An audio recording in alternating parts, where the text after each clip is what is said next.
Latest టెక్నాలజీతో చిన్న injection తో నన్ను పూర్తి ఆరోగ్యవంతురాలను చేశారు. Elite spine and pain management centre, Manikonda, Dilsukh Nagar. Welcome to RTV. నేను మీ గయాజ్ని. ఈరోజు మా ముఖ్య అతిథి వచ్చి మాజీ మంత్రివర్యులు సోమిరెడ్డి చంద్రమోహన్ రెడ్డి గారు మనతో ఉన్నారు. ఆయనతో మాట్లాడదాం. సార్ నమస్తే. నమస్కారం. సార్ చెప్పండి, ఎలక్షన్ అంటే రాష్ట్ర వ్యాప్తంగా చెదురుముదురు ఘటనతో ప్రశాంతంగా ముగిశాయి. ప్రధానంగా అంటే ఎలక్షన్లు అయిన తర్వాత వైఎస్ఆర్సీపీ నాయకులు కొన్ని చోట మాచర్ల కానీ ఇతర ప్రాంతాల్లో విధ్వంసాలకు పాల్పడటం, అంటే దీన్ని బట్టి చూస్తుంటే ఏమనుకుంటున్నారు?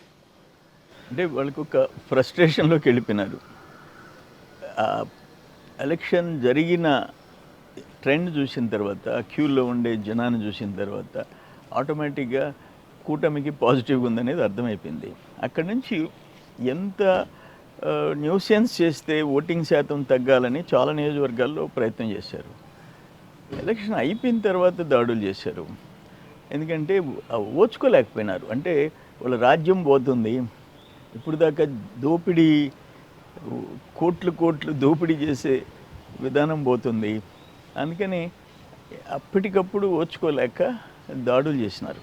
దానివల్ల వాళ్ళకి వచ్చేది ఏం లేదు, చెడిపోయేది తప్ప. ఇప్పుడు పిన్నెల్లి రామకృష్ణారెడ్డి, జగన్మోహన్ రెడ్డి పార్టీ ఎంత డ్యామేజ్ అయిపోయింది. వాళ్ళ క్రూరత్వం 5 సంవత్సరాలు జరిగింది. ఆఖరి రోజుల్లో కూడా వాళ్ళ టైప్ ఇది, వాళ్ళ నడవడికి ఇదేననేది రాష్ట్రం, దేశంలో ప్రజలందరికీ వెళ్ళిపోయింది కదా. అది ఇంకేంలే, ఓడిపోతున్నామనేది ఓచుకోలేక చేసిన అకృత్యాలు. ఒకటి సార్, సర్వేపల్లి నియోజకవర్గంలో సోమిరెడ్డి గెలవబోతున్నారనేది అంటే కౌంటింగ్ ముందే బావుటంగా ప్రచారం అయితే జరుగుతుంది. అసలు మీకు ఆ కాన్ఫిడెన్స్ ఎలా ఉంది? అసలు మీరు గెలవడానికి ప్రధాన కారణం ఏంటి, గెలవపోవడానికి? ఒక మాట చెప్పేదే, 2014లో కూడా నన్ను 12లో కోవూరుకు పంపించి మళ్ళీ రోరులు ఇచ్చి 10 రోజులు ఎలక్షన్ చేస్తే 5,000తో ఓడిపోయినాం. నన్ను బై ఎలక్షన్లో పంపించకపోతే సర్వేపల్లిలో ఆయన గెలిచే ప్రసక్తిలే.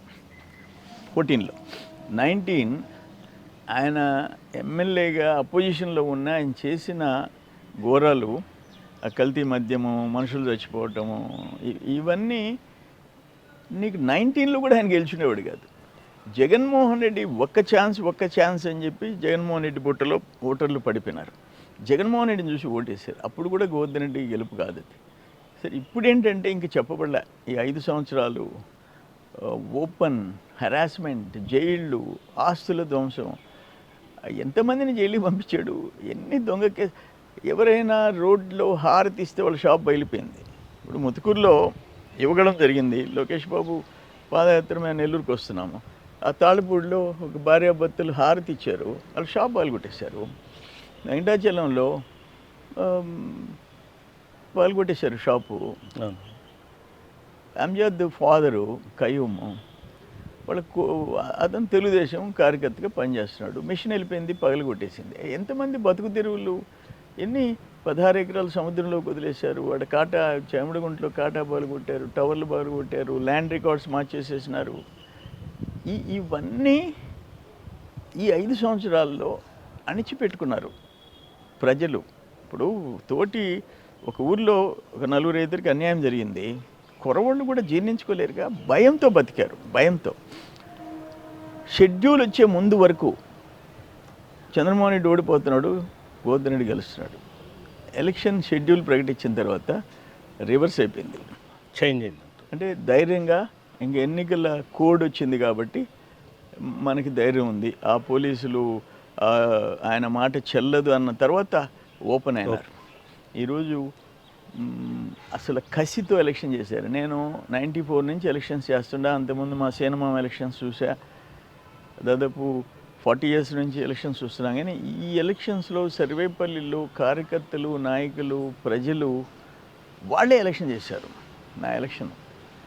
అందుకని నో డౌట్ మనం గెలుస్తున్నాం. సార్ ఇంకోటి, అంటే మీరు మంత్రిగా పనిచేశారు 2 సార్లు, అదే ఒక స్టేట్ లీడర్. పలుమార్లు సర్వేపల్లి నుంచి పోటీ చేసి ఓడిపోయారు. అయినా మీరు ఎక్కడికి వెళ్లకుండా ఒక సర్వేపల్లి ప్రజలనే నమ్ముకొని పనిచేస్తూ వచ్చారు. అయితే దీన్ని బట్టి చూస్తే సర్వేపల్లి ప్రజలు ఈసారి మీకు ఖచ్చితంగా పట్టం కట్టబోతున్నారు. ఆ ఒక కాన్ఫిడెన్స్ ప్రజలకి సోమిరెడ్డి అన్నకు ఖచ్చితంగా గెలిపించుకోవాలి, 1-2 సార్లు మనం ఆయనకి అన్యాయం చేశామని ఒక భావన అయితే కలిగిందని మీరు అనుకుంటున్నారా? డెఫినెట్గా. ఎందుకంటే ఇప్పుడు 19లో పక్కనున్న గూడూరు 40,000, ఆ పక్కనున్న సుళ్ళూరుపేట 65,000, ఆ పక్కనున్న వెంకటగిరి 40,000, ఇక్కడున్న కోవూరు 50,000, కానీ నేను 13,000తో ఓడిపోయాను. 14లో 5,000తో ఓడిపోయినా. ఆదాల ప్రభాకర్ రెడ్డి కూడా నా మీద ఒకసారి 7,000, ఒకసారి ఏదో 10,000తో గెలిచాడు. సో సర్వేపల్లి ప్రజలు ఏ రోజు నన్ను ఘోరంగా ఓడించలే, నేరోగా ఓడిపోతే వచ్చేది నా టైం బాగాలేదు అనుకున్నా. అందుకని నేను సర్వేపల్లిని వదిలిపెట్టలే, తెలుగుదేశాన్ని వదిలిపెట్టలే. ఒకే పార్టీ, ఒకే నియోజకవర్గం, ఒకే మాట, ఒకే బాట కింద వెళ్ళా నేను. ఎన్టీఆర్ గారితో పనిచేసా, తర్వాత బాబు గారు క్యాబినెట్లో పనిచేసా, లోకేష్ బాబుతో కలిసి ఇద్దరం మంత్రులుగా పనిచేసాం. 3 జనరేషన్స్తో పనిచేసుకుంటూ సర్వేపల్లిలో కూడా 3rd జనరేషన్ కూడా ఈరోజు నాకు గ్రామాల నాయకులు ఉన్నారు. వాళ్ళ తాతలతో మాతో మేము కలిసి పనిచేసుకున్నాం. ఆ తర్వాత 2nd జనరేషన్తో కలిసి పనిచేస్తాం, ఇప్పుడు 3rd జనరేషన్తో కలిసి పనిచేస్తున్నాం. అందుకని నాకు ఫీలింగ్ వాళ్ళని వదిలిపెట్టిపోవటం, గెలుపో ఓటమో, నన్ను వెంకటగిరికి పిలిచారు, రూరల్ నా సొంత నియోజకవర్గము, అంటే ఆఫ్టర్ డిలిమిటేషన్ రూరల్ వచ్చింది, అయినా సర్వేపల్లె సొంతం అని అనుకున్నాం. ఎవరు పిలిచినా నేను ఎక్కడికి పోలే, సర్వేపల్లిని వదిలిపెట్టలే. బట్ ఈసారి వాళ్ళు రుణం తీర్చుకున్నారు.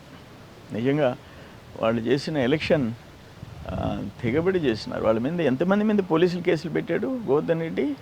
ఒక్కొక్క ఊర్లో, ఒక్క వెంకటాచలంలో 30 మంది ముద్దాయిలు ఎలక్షన్ 2 రోజులకి వాళ్ళు దాడులు చేసి ఇట్లా నరకం చూపించాడు. చింతోపు, జట్లకొండూరు, కొమ్మలపూడి, అనేక గ్రామాల్లో అరాచకాలు సృష్టించి మా మీదే కేసులు పెట్టారు. ఇప్పుడు బెంగళూరులో జరిగిన రేవ్ పార్టీలో కాకాని గోవర్ధన్ రెడ్డి సంబంధించిన కారు ఉండే ఎంబ్లము, అదేవిధంగా పాస్పోర్టు ఉంది అనేది మీరు ఆరోపిస్తున్నారు. ఆయన నిన్న మొన్న కూడా ప్రెస్ మీట్ పెట్టి నాకు అసలు సంబంధం లేదు, ఆయనే ఒక డాను, ఆయనే మద్యం తాగుతాడు, ఆయనే డ్రగ్స్ తీసుకుంటాడు, ఆయనే ప్యాకాట ఆడతాడని కూడా, అంటే వ్యక్తిగత దూషణ అనుకోవచ్చు. ఎందుకు అంత దూరం అలా? ఆయనకుండే జబ్బది. కాకాని గోవర్ధన్ రెడ్డి నోరు మంచిది కాదని ప్రజలందరికీ తెలుసు. అది కూడా ఈ ఎలక్షన్లో కొంతమంది ఆయన పార్టీ వాళ్ళు కూడా వచ్చుకోలేక, ఆయనతో తిరిగే వాళ్ళు కూడా ఇటువంటి మనిషి గెలవకూడదని చెప్పేసి ఓటు వ్యతిరేకంగా వేశారు. ఏం మాట్లాడుతాను, నేనేం మాట్లాడాను? నీకు ఆ రేవ్ పార్టీలో నీ కారు AP 26 నెల్లూరు కారు, నీ స్టిక్కర్ దొరికింది, ఎమ్మెల్యే స్టిక్కర్. నెంబర్ 2 నీ పాస్పోర్ట్. కన్నడ ఛానల్స్, నీ TV9, నీ NTV కూడా దుమ్ము రేపే కాకాని. నేనేమన్నాను, అయ్యా ఇతను ఈరోజు డ్రగ్స్ అండ్ కొకైన్ వాడారు, రేవ్ పార్టీ జరిగింది, ఆయన friend Gopal Reddy farm house, ఆ వాసు వచ్చేసి మీకు సంబంధించిన వాళ్ళకి ఫ్రెండు అన్నప్పుడు, ఒకసారి ఇతని బ్యాక్గ్రౌండ్లో కల్తీ మద్యం కేసులో గోవా, పాండిచేరి, కర్ణాటక, తమిళనాడు, ఆంధ్రప్రదేశ్ నీ తోటి ముద్దాయిలు, అప్పు గ్రేట్ స్మగ్లర్ జైల్లో చనిపోయాడు, రాజమండ్రి జైలు. అవును. కర్ణాటకలో 4 నీ తోటి ముద్దాయిలు డ్రగ్ మాఫియా, నీ తోటి ముద్దాయిలు ఆ కేసులో. మళ్ళీ ఇప్పుడు డ్రగ్స్ అంటున్నారు. ఇంకొక కేసులో నా మీద 1000 కోట్లని ఇతర దేశాలకు బాండ్స్ పెట్టినావు నువ్వు, ఫేక్ పెట్టి. వాడెవడు ఆ కుర్రోడు సింగపూర్లో ఒక స్టీవార్డ్గా పనిచేస్తూ దొంగ పాస్పోర్ట్తో అరెస్ట్ అయ్యి జైలుకి వచ్చినాడు. అతను 3 కలిసి వచ్చి ఒక స్టూడియో పెట్టి దొంగ పాస్పోర్ట్లు, బ్యాంక్ అకౌంట్లు, ఇమిగ్రేషన్ స్టాంప్స్ ఇవన్నీ తయారు చేసి నాకు చూపించేసి, నాకు 1000 కోట్లు సింగపూర్, హాంకాంగ్, మలేషియా చూపించి వాడు జైలుకి పోయారు. వాళ్ళు 3 జైలుకి పోయారు. ఎవరి కోసం? నీకోసం, నీకు పత్రాలు ఇచ్చి. అతను ఒక ఇతర దేశంలో దొంగ పాస్పోర్ట్తో అరెస్ట్ అయినాడు, దొంగ ఫేక్ డాక్యుమెంట్స్ తయారు చేసినాడు. ఇక్కడ డ్రగ్ మాఫియా, వీళ్ళందరూ ఇతనికి తోటి ముద్దాయిలు అని నేను చార్జ్ షీట్తో కూడా చూపించాను. ఇప్పుడు నేను అనేది ఏంటంటే సింపుల్, ఒక్కొక్కరు పేరు చదివితే పార్థసారథి సురేష్ పాండిచేరి, రాజేంద్ర నిర్మల్ కుమార్ బెంగళూరు, కామసాని గోపాలకృష్ణ అలియాస్ అప్పు చెన్నై చనిపోయాడు, ఇంకొక SN సంతోష్ బెంగళూరు ఇతని తోటి ముద్దాయి, లోకేష్ అలియాస్ లోకి alias cargo Lokesh Bengaluru, Mallik Shetty Ramesh alias cargo Ramesh alias Chamaraja Nagar Ramesh, Bengaluru, అవునులే. నీ తోటి ముద్దాయిలు ఇట్లా ఏం చెప్పారు? ఇది లిక్కర్ మాఫియా అన్నారు. ఇది మనుషులకి ఉపయోగపడే మందు కాదు అని అన్నారు. డిప్యూటీ కమిషనర్ ఎక్సైజ్ చెప్పింది ఏంటంటే, నేను ఇమ్మీడియట్గా టెస్ట్ చేయించా. ఒక సీసా తాగితే మంచం ఎక్కుతారు, 2 సీసాలు తాగితే పక్షవాతం వస్తుంది, 3 సీసాలు తాగితే చచ్చిపోతారు అన్నాడు. పిడతపల్లులో 5 మంది, మర్రిపల్లిలో 2, 7 మంది చనిపోయినారు. ఇంత నీ బ్యాక్గ్రౌండ్ పెట్టుకొని నా మీద మచ్చలేదు. ఇప్పటికి నేను గెలవచ్చు, ఓడిపోవచ్చు. 3 సార్లు మంత్రిగా చేసి నేను ఆస్తులు అమ్ముకున్నా, నాది క్లియర్ ఎవిడెన్స్ ఉంది. నువ్వు ఇక్కడనే, నేను ఇప్పుడు వేదాయపాలెం ఆఫీస్లో ఉండా, నీ పక్కన కరోనా హౌస్ నాది అని చెప్పుకునే దమ్ము లేదు నీకు. సింగపూర్ ఫిట్టింగ్స్ అన్నీ పెట్టుకున్నావు నువ్వు. కోట్ల రూపాయలు పెట్టి ఇల్లు కట్టుకున్నావు, కోట్ల రూపాయలు ఆస్తులు, కోట్ల రూపాయలు ల్యాండ్ మాఫియా చేసావు సర్వేపల్లిలో. ఇవన్నీ మేము చేయలే. మా శ్రీనివాసం వాళ్ళు అమ్ముకున్నాం. మా పొలాలు, మా ఊళ్ళల్లో పొలాలన్నీ కార్పొరేషన్ లిమిట్స్ అమ్ముకున్నాం. మాది ఎవిడెన్స్ ఉంది. Power project, successful power project అమ్మేసుకున్నారు 2010లో. 2000లో సినిమా హాల్ అమ్ముకున్నాం, భూములు అమ్ముకున్నాం. నన్ను గురించి నువ్వు ఊరికి అసలు ఏం మాట్లాడుతున్నావు? నువ్వు కూసేది తప్ప, అతను మాట్లాడేది తప్ప. సొసైటీలో నా గురించి నువ్వు మాట్లాడేది ఒక్కటి ఎక్కడన్నా ఉందా? ఏం మాట్లాడుతున్నావు నువ్వు? నేను అందుకే చెప్పాను, బ్లడ్ టెస్ట్ చేయించాలంటే నేను వైజాగ్లో ఉండా, సింహాచలం పోయి ఉండా, సాయంత్రానికి మెడ్రాస్కి, చెన్నైకి వచ్చేసి నెల్లూరుకి వస్తా, నీ ఇంటి పక్కనే తీసుకురా, వచ్చి బ్లడ్ టెస్ట్ చేయించుకో, నీకు అంత జల్లు ఉంటే. అరే నా బ్యాక్గ్రౌండ్ ఏంది సార్? ఆయన చెప్పడం ఏంటంటే, నేను మామూలుగా అయితే పార్టీలకు కానీ ఇతర విషయాలకి నేను ఎప్పుడు చేయను, నాకు కనీసం అలవాటు కూడా లేదు. నన్ను ఎలా డైరెక్ట్గా సోమిరెడ్డి గారు ఎలా చెప్తారు? అరే నేను చెప్పలేదయ్యా స్వామి. నీ background bad background, notorious background, అది నువ్వు కాదనగలవా? ఈ చార్జ్ షీట్ని నువ్వు డినై చేయగలవా? అదే నీ నకిలీ పత్రాలు డినై చేయగలవా? నీ తోటి ముద్దాయిల బ్యాక్గ్రౌండ్ నువ్వు కప్పిపుచ్చగలవా? నాకు లేదు ఆ బ్యాక్గ్రౌండ్. నువ్వు తప్పుడు కేసులు పెట్టావు, 18 కేసులు పెట్టించావు. నీ మీద నేను పెట్టలే. నకిలీ మద్యం, కల్తీ మద్యం, నకిలీ కాదు, కల్తీ మద్యం గవర్నర్ రూల్. అది గవర్నర్ పరిపాలనలో దొరికింది. అది వాళ్ళు మొత్తం టెస్ట్ చేసి పెట్టారు. నీ మీద గ్యాంగ్ అంతా పట్టుకున్నారు. డ్రగ్ అప్పు అంటే తెలియనోడు లేడు తమిళనాడు. అవును, చనిపోయినాడు, నీ కేసులో చనిపోయినాడు. ఇవన్నీ వాస్తవం. నీ తోటి ముద్దాయి జైల్లో చచ్చిపోయినారు. నీ తోటి ముద్దాయిలు అందరూ జైలుకి పోయి ఇచ్చారు. నువ్వు సుప్రీంకోర్టు పోయి బెయిల్ తీసుకొని వచ్చినోడివి, 2 నెలలు పారిపోయినాడు. అటువంటి చరిత్ర నాకుందా అంట. నేను పార్టీలకు పోయేది ఎక్కడన్నా పార్టీకి పోయానా? నేను పోయినానా? ఏం మాట్లాడుతున్నావు నువ్వు? నాకు ఎలాంటి అలవాట్లు లేవు. ఇలాంటి ఆయనకుండే కానీ బ్లడ్ చేస్తాము, ఛాలెంజ్ చేస్తాం. 3 రోజులు నెల్లూరులోనే ఉంటాను. ఒకటమ్మా గయాస్, నువ్వు మందు తాగుతావా, పాలు తాగుతావా, మద్యం తాగుతావా, it's none of the business. జనానికి అది అవసరం లేదు. నువ్వు 10 రూపాయలకి గోవా నుంచి తెప్పించి తాగిచ్చావు. నువ్వేం తాగుతున్నావో ఏం తాగవో తెలుసు, అందరికి దగ్గరకు ఉండేవాళ్ళకి తెలుసు. అన్నీ పడలే. నీ వ్యక్తిగతం నా వ్యక్తిగతం పడలే. నా బ్యాడ్ హిస్టరీ నాకు లేదు, నీకుంది. నువ్వేమేం చేస్తున్నావో అందరికీ తెలుసు. నీ వ్యాపారాల దగ్గర నుంచి పొదలకూరు, నువ్వు స్టూడెంట్ అప్పటి నుంచి నీ పార్ట్నర్స్కి ఏమేం చేసినావో మొత్తం తెలుసు అందరికీ. నేను చెప్పాల్సిన అవసరం. నేను వ్యాలిడ్ పాయింట్స్ మాట్లాడా. నిన్ను గురించి నువ్వు మద్యం, ఆ డ్రగ్స్ తీసుకున్నావని నేను అనలే. నువ్వు మద్యం తాగితే నాకెందుకు, జనానికి ఎందుకు? నువ్వు సత్య మద్యం తాగిచ్చావు, జనాన్ని చంపావు. అది తప్పన్న. ఆ రోజు నేను అడిగా, 10 రూపాయలు గోవా మందు అందరి చేత, నీకు ఓట్లేసిన వాడి చేత తాగిచ్చావు. నువ్వు తాగుతావా? నీ బంధువుల చేత తాగిస్తావా? అంటే ఓట్లేసే ప్రజల ప్రాణాలు అంత లెక్కలేదా నీకు? అంత లెక్కలేదా? నీ కోసం మద్యం సప్లై చేసిన వాళ్ళు జైల్లో చచ్చిపోవాలన్నా? కల్తీ మద్యం కావచ్చు, సప్లై చేసి చచ్చిపోవాలన్నా? నీ కోసం నకిలీ పత్రాలు తయారు చేసిన వాళ్ళు జైల్లో మగ్గిపోవాలన్నా? నువ్వు మాత్రం సుప్రీంకోర్టు బెయిల్ తెచ్చు. నీ క్యారెక్టర్ అది, నీ క్యారెక్టర్. నేను వ్యాలిడ్ పాయింట్స్ మాట్లాడా, చార్జ్ షీట్స్ చూపించా. దానికి నువ్వు ఏం మాట్లాడుతున్నావు? నీ నోరేంది? దానివల్ల నీకేమన్నా విలువ పెరగద్దా సొసైటీలో? అంటే మీరు చెప్పడం నిప్పులేంది పొగరాదు. అక్కడ 2 అంటే కర్ణాటక రాష్ట్రము మళ్ళీ ఆంధ్ర రాష్ట్రము తమిళ అంతమంది ఎమ్మెల్యేలు ఉన్నా మీ ఎంలమే మీ కారు ఇది ఉండడమే ఒక అనుమానం ఒకటే ఒక ఎమ్మెల్యే స్టిక్కర్ దొరికింది కారు, అది కన్నడ ఛానల్స్ బ్లాస్ట్ చేశారు. 214 మంది కర్ణాటకలో ఎమ్మెల్యేలకు స్టిక్కర్లు ఉన్నాయి, 117 తెలంగాణలో ఉన్నాయి, 175 ఆంధ్రాలో ఉన్నాయి. ఒక్క నెల్లూరు కారు ఎందుకు దొరికింది అక్కడ? ఏపీ 26 ఒక్క ఎమ్మెల్యే నీది ఒక్కటే 500 చిల్లర మంది ఎమ్మెల్యేలు 3 రాష్ట్రాల్లో ఉంటే నీ ఒక్క స్టిక్కర్ ఎందుకు దొరికింది? నువ్వు సమాధానం చెప్పుకో. నేనేమన్నాను, దీంట్లో కూడా అతన్ని ఈ బ్యాక్గ్రౌండ్ చూసిన తర్వాత ఇప్పుడు అక్కడ రేవ్ పార్టీలో డ్రగ్స్ అండ్ కొకైన్ దొరికిందని చెప్పేసి అన్ని ఛానల్స్లో వస్తుంది. కాబట్టి విచారించండి. 5 రాష్ట్రాల ముద్దాయిలు ఆయన తోటి ముద్దాయిలు కాబట్టి అంతర్రాష్ట్ర ఇష్యూ కింద మారింది. కాబట్టి ఇది డెఫినెట్గా ఇప్పుడు అక్కడ కూడా దొరికిన వాళ్ళు ఎవరు? హైదరాబాద్ వాళ్ళు, కర్ణాటక వాళ్ళు, మద్రాసు వాళ్ళు. ఇప్పుడు ఆడ ఆ పేర్లు 60 మంది మగోళ్ళు 30 మంది ఆడోళ్ళు అన్నాడు, పేర్లు కూడా ఇంకా బయట రాలే. కొంచెం కేంద్రం జోక్యం చేసుకోవాలన్నా దానికి ఎందుకు నీకు?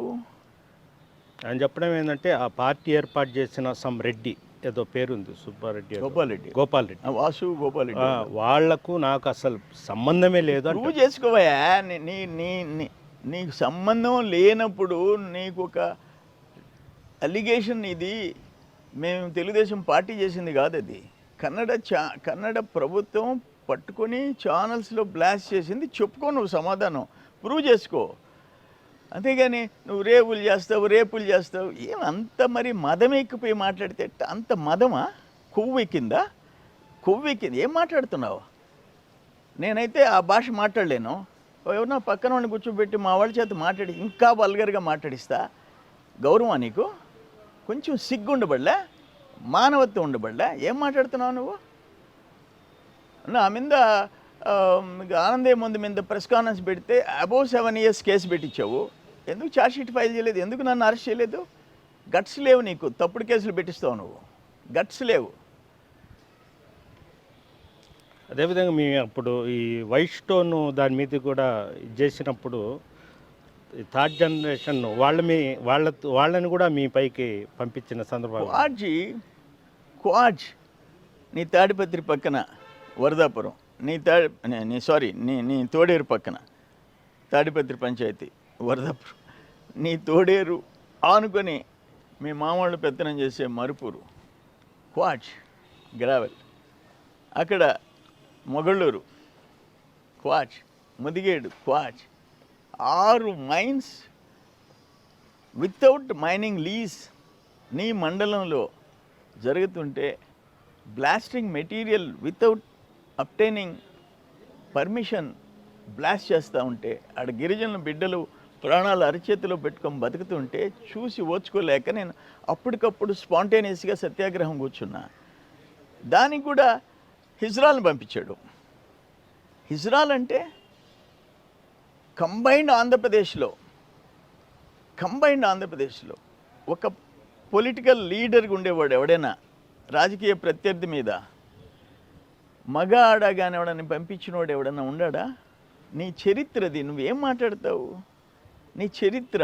హిజ్రాల్ని పంపించావు, నవ్విపోతారు. ఆంధ్ర తెలంగాణ అంతా నవ్వుకున్నారు నువ్వు హిజ్రాల్ని పంపించినావంటే.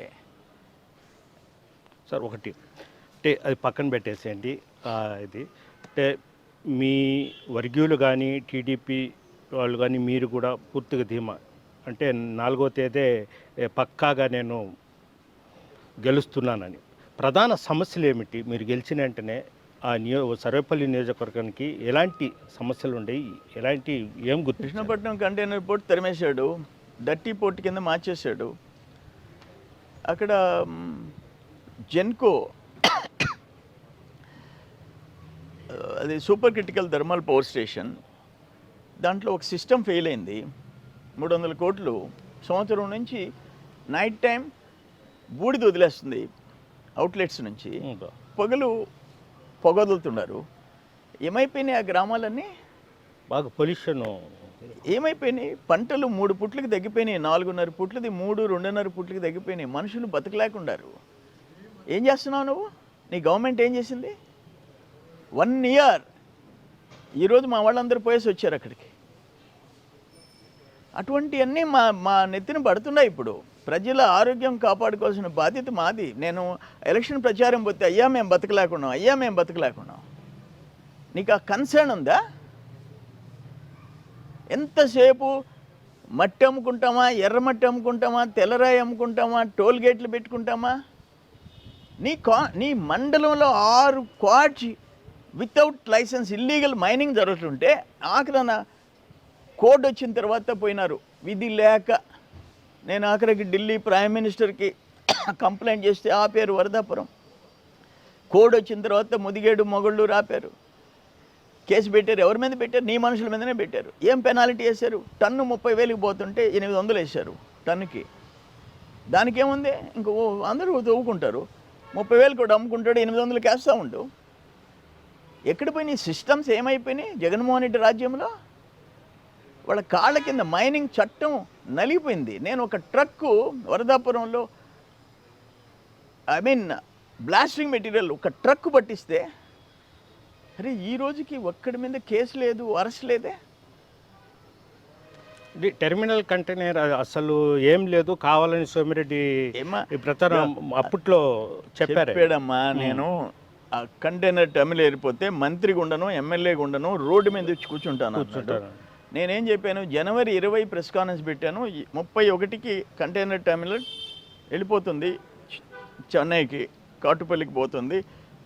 అతను ఎన్నూరు పోర్టుకి మార్చుకుంటున్నాడు. ఇక్కడ డర్టీ పోర్టు పెడుతున్నాడు, బల్క్ కార్గో పెడుతున్నాడు, బూడిద బొగ్గు ఐరన్ ఓర్ పెడుతున్నాడు. అదానీ పోర్ట్ అంతా డర్టీ పోర్ట్ కింద మారిపోతుంది, కృష్ణపట్నం పోర్ట్ అని చెప్పా. నువ్వు ఎగిరి మాట్లాడావు. ఒక ఖాళీ కంటైనర్స్ వెజల్ వస్తే దాని గురించి చూపించి సోరెడ్డి నీ కళ్ళు లేవు చూడు అన్నావు. ఖాళీ డబ్బాలు. నేను జనవరి 31 క్లోజ్ అవుతుందన్న, ఫిబ్రవరి 0 షెడ్యూల్, మార్చి 0 షెడ్యూల్, ఒక్క వెజల్ రాలే, ఏప్రిల్ రాలే, మే రాలే, జూన్ షెడ్యూల్ ఇప్పటికి ముందు అంటే ఒక నెల ముందే షెడ్యూల్ వచ్చేస్తుంది. 0 షెడ్యూల్. నీకు ఏమాత్రం ఒక మనిషికి ఉండాల్సిన గుణాలు ఉంటే, ఒక రాజకీయ నాయకుడికి ఉండాల్సిన గుణాలు ఉంటే పో రోడ్డు మీద కూర్చో. ఎమ్మెల్యే మంత్రికి ఇప్పుడేముందిలే, నా 4వ తేదీ వచ్చేస్తుంది, ఆయన రాజీనామా చేయబడలే. సిగ్గు శరమ ఉంటే ఒక మనిషి ఆయన గురించి మాట్లాడుకోవటం దండగా. సోమిరెడ్డిని గెలిపించడం కోసం కొన్ని విలేజెస్లో స్వచ్ఛందంగా వచ్చి వాళ్ళు డబ్బు ఖర్చు పెట్టారంటారు. అయితే ఈరోజు ప్రెస్ మీట్లో మంత్రి కాకాని గోవర్ధన్ రెడ్డి సోమిరెడ్డి గారు ప్రతి ఒక్కరికి ఫోన్లు చేసి డబ్బులు వసూలు చేశారు, ఆయనకు పరిచయం లేకుండా ఫోన్లు చేసి నాకు పార్టీ ఫండ్ అని మీరు అడిగినట్లు ఈరోజు ప్రెస్ మీట్లో కూడా చెప్పారు. ఇది ఫస్ట్ టైం నా ఎలక్షన్కి చాలా గ్రామాల్లో నా దగ్గర ఖర్చులకు కూడా డబ్బులు తీసుకోకుండా ఎలక్షన్స్ చేశారు. First time. నేను 94 నుంచి నేను చూస్తుంటా. వాళ్ళందరూ సొంత ఎలక్షన్ లాగా చేశారు. జనం ఎలక్షన్ చేశారు, కార్యకర్తలు నాయకులు కసిగా ఎలక్షన్ చేశారు. ప్రజలు కూడా ఏంటంటే భయంతో లోపలికి పోయి అతనికి వ్యతిరేకంగా ఓటేశారు. ఈ చేసిన 5 సంవత్సరాల దారుణాలకి అతనికి గుణపాఠం చెప్తున్నారు. నేనేమంటానంటే, నేను అడగలేదా ఫండ్స్ అన్నీ పక్కన పెడతాం. గల్లీ నుంచి ఢిల్లీ దాకా ఎలక్షన్ అంటే ఉన్న వాస్తవం చెప్తుండా. నేను ఉత్తమోత్తమ పురుషుణ్ణి, ఎన్నికల్లో ఫండ్స్ తీసుకోను, ఫండ్స్ అడగనని నేను చెప్పను. కింద పల్లెటూరు నుంచి ఢిల్లీ దాకా ఎలక్షన్ ఫండ్స్ తీసుకోకుండా గాంధీ నెహ్రూలు కూడా ఉండరు. నువ్వు ఎక్కడన్నా నీ మాదిరిగా బ్లాక్మెయిల్ చేసి, నీ మాదిరిగా అడ్డంగా దోపిడీలు చేసి అటువంటి పనులు ఎక్కడన్నా చేసావు? నువ్వు అదాని కాళ్ళ కింద మొక్కుకొని కంటైనర్కి టోల్ మాఫియా పెట్టుకొని దాన్ని తాకట్టు పెట్టేశావు. అటువంటి పనులు జనాన్ని తాకట్టు పెట్టామా? జనం ప్రాణాలు తీసామా? జనాన్ని జైలుకి పంపించామా? ఇటువంటి పనులు మేము ఎప్పుడు చేయలే. ఎప్పుడు చేసిన పద్ధతి నా మీద శ్రీనమామ మంత్రిగా ఉన్నప్పటి నుంచి నేను 87 కోఆపరేటివ్ బ్యాంక్ నుంచి ఎవ్వరు ఆనవాళ్ళు నేదురుమల్లి రాజశేఖర రెడ్డి అందరి మీద పోరాటాలు చేశాను నేను. ఎవరన్నా ఇటువంటి ఎదవ కూతలు నా మీద కూతలు ఎవరైనా కూసారా? రాజకీయంగా పోరాడుకున్నాం. పనికి మాలిన మాట్లాడతాడు. దానివల్ల నువ్వు జనంలో వెలితి పడుతున్నావు. ముందు నీ సంగతి చూసుకో. నన్ను ఒక్కసారి నువ్వు ఈయన రేవు పార్టీలు చేస్తాడు, రేపులు చేస్తాడు అని అంటే ఎవడు నమ్ముతాడు? సరే, అందుకనే అతని గురించి మాట్లాడటం దండగాని అనేది. ఇప్పుడు జనం ఒక పని చేయమని ఆయన్ని వైసీపీ గ్రామ నాయకులను పిలిచి ఆంతరంగికంగా ఎవరి చేతన్నా మాట్లాడించి మనం గోవర్ధన్ మాట్లాడే తీరు బాగుందని. నీకు అసలు మనిషికి ఉండాల్సిన గుణాలు లేవు. మా తల్లిదండ్రులను మాట్లాడినాడు. ఆ రోజైతే నేను పోయి ఇంటికి పోయి చొక్కా పట్టుకొని కొట్టుండాలా. మా తల్లిదండ్రులను మాట్లాడిన రోజు ఓచుకున్నా ఇంటికి పోయి కొట్టుండాలా. ఎవడు దిక్కెవడు నీకు? ఎవడన్నా ఏ మనిషి అయినా తల్లిదండ్రులు మాట్లాడమంటారు, స్వర్గంలో ఉండేవాడిని గురించి మాట్లాడమంటారా? బుద్ధి ఉందా? అటువంటి ఎన్నో చనిపోయిన వాళ్ళు దేవుడితో సమానం అంటారు. సరే, ఇప్పుడు ఈ మొన్న జరిగిన సార్వత్రిక ఎన్నికల్లో వైఎస్ఆర్సీపీ వాళ్ళు చెప్పడం ఏంటంటే మహిళలు పెద్ద ఎత్తున బారులు తీరారు, ఆ ఓట్ బ్యాంక్ మొత్తం వైఎస్ఆర్సీపీకే, ఖచ్చితంగా వైఎస్ఆర్సీపీ మళ్ళీ అధికారంలోకి వస్తుందని చెప్తారు. రాజకీయ విశ్లేషకులు అదేవిధంగా టీడీపీ నేతలు చెప్పడం అంటే పోయినసారి రాష్ట్రంలో పోస్ట్ బ్యాలెట్లు వచ్చి 1,20,000, ఈసారి వచ్చి 4,05,000 చిల్లర. అంటే దీన్ని బట్టి చూస్తే ప్రభుత్వం మీద యాంటీతో ఉద్యోగులు వాళ్ళ ఫ్యామిలీసు అంటే డబల్ అవుతాయి అని చెప్తారు. మీరు దాన్ని ఏ విధంగా వేరే చేయవచ్చు? అంటే కాదు, అసలు ఒకటి రైతు కుండమాలని నాశనం చేసావు, దేశంలో ఆత్మహత్యల్లో అగ్రస్థానాలు నిలిపావు, అందుకు ఓట్లేయాలా ఆయనకి?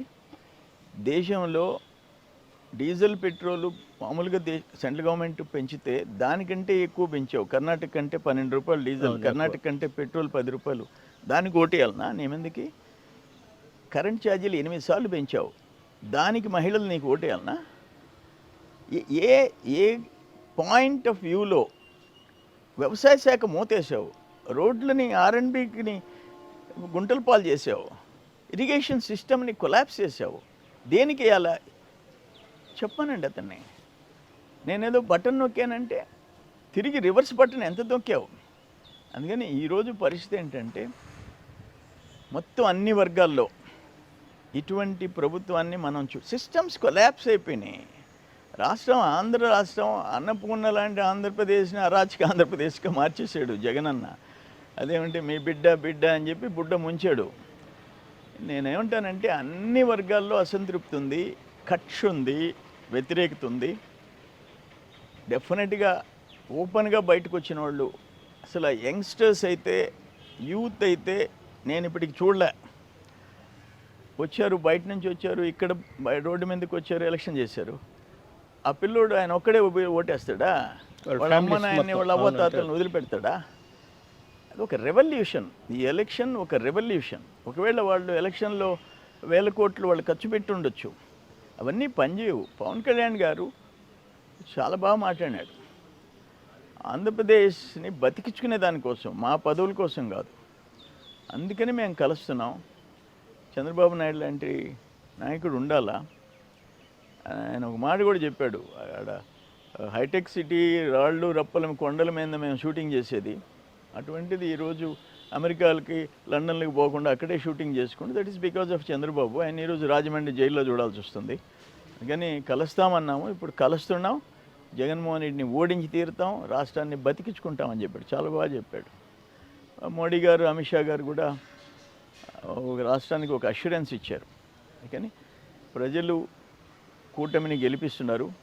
నెల్లూరులో కూడా, నెల్లూరు జిల్లా ఉమ్మడి 10 నియోజకవర్గాల్లో నా ఉద్దేశం అయితే 8తో స్టార్ట్ అయ్యి 10 నియోజకవర్గాలు గెలుస్తున్నాం. 10కి 10 గెలుస్తున్నాం. 10కి 10. గోవర్ధన్ రెడ్డి ఆయన వచ్చిన తర్వాత 3 మాకు గిఫ్ట్ ఇచ్చాడు. గోవర్ధన్ రెడ్డి ఐరన్ లెగ్ మంత్రి కాగానే 3 సీనియర్లు, ఆనవ రామనాయుడు, కొట్టమిరెడ్డి శ్రీధర్ రెడ్డి, మేకపాటి చంద్రశేఖర్ రెడ్డిని మాకు గిఫ్ట్గా ఇచ్చాడు. ఇంకొక ఎమ్మెల్యేని నెల్లూరు సిటీ అతన్ని బయట జిల్లాలకి తరిమేశాడు.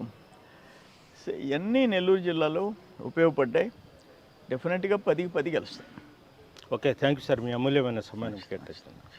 మరిన్ని వీడియోస్ కోసం ఛానల్ ని సబ్స్క్రైబ్ చేయండి, లేటెస్ట్ అప్డేట్స్ కోసం వాట్సాప్ ఛానల్ ని ఫాలో చేయండి, అండ్ లింక్ డిస్క్రిప్షన్ లో ఉంది.